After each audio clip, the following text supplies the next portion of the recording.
এই রাস্তাটা হলো আপনার ঢাকা ময়মনসিংহ থেকে ঢাকা যাওয়ার পথে।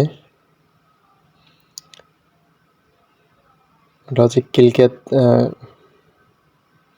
পার হয়ে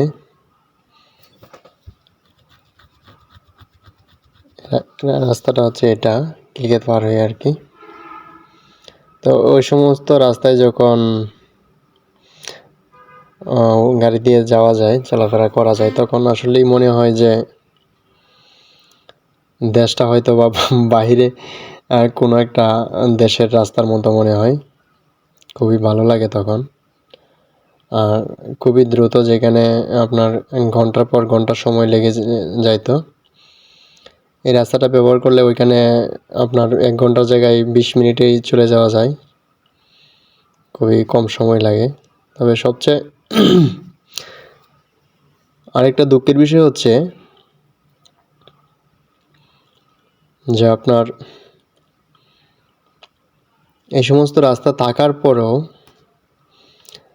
বর্তমান সময়ে ঢাকার যে অবস্থা, খুবই করুণ একটা অবস্থা। আপনি যদি কোনো অফিসে বা আপনি কোথাও একটা সময় নিয়ে সময় নিয়ে যাইতে চান, যে 2 ঘন্টা সময় আপনার হাতে নিয়েছেন যে আপনি 2 ঘন্টার ভিতরে ওখানে পৌঁছে যাবেন, তাহলে এটা সম্ভব না। কারণ আপনার 2 ঘন্টার জায়গায় 6 ঘন্টা লেগে যাবে। এটা কোনোভাবেই সম্ভব না। তো ঢাকার এরকম একটা পরিস্থিতি বর্তমানে, যেটা খুবই দুঃখজনক। এটা কখনোই এমনটা আশা করা যায় না। এত সুন্দর সুন্দর রাস্তাঘাট থাকা সত্ত্বেও রাস্তার পরিস্থিতি এতটা ভয়াবহ হবে, এটা কখনোই মেনে নেওয়া যায় না। আসলেই এখানে অনেকেরই একটা গাফিলতি আছে। অনেকেই একটা এই বিষয়টা এড়িয়ে যাওয়ার চেষ্টা করে। মানে দায়িত্ব, যাদের যে দায়িত্ব, সঠিকভাবে দায়িত্ব পালন করতে ইচ্ছুক না, আর পালন করে না মনে হয়।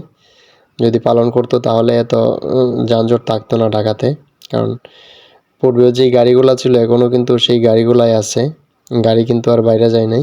বা এখন আর আগে যে রাস্তাগুলো ছিল বা তার চেয়ে আরও রাস্তাগুলা অনেকগুলা, যেরকম এরকম এই রাস্তাগুলা খুলে দেওয়া হয়েছে। নতুন নতুন অনেক রাস্তায় খুলে দেওয়া হয়েছে, চালু হয়েছে আবার। তো আরও রাস্তার মধ্যে জ্যাম আরও কম হওয়ার কথা, যেখানে, আর ওইখানে আরও জ্যাম বেশি হয় এখন। এই যে দেখতে পারতেছেন, এই ফ্লাইওভারের উপরেও কিন্তু গাড়ি, এখন আমরা প্রথম যখন আসলাম তখন মোটামুটি ভালো একটা রানিং ছিল।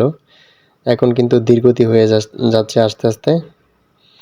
গাড়ি কিন্তু আস্তে আস্তে জ্যামের দিকে চলে যেতেছে, বেশি একটা সামনে এগোচ্ছে না আর কি।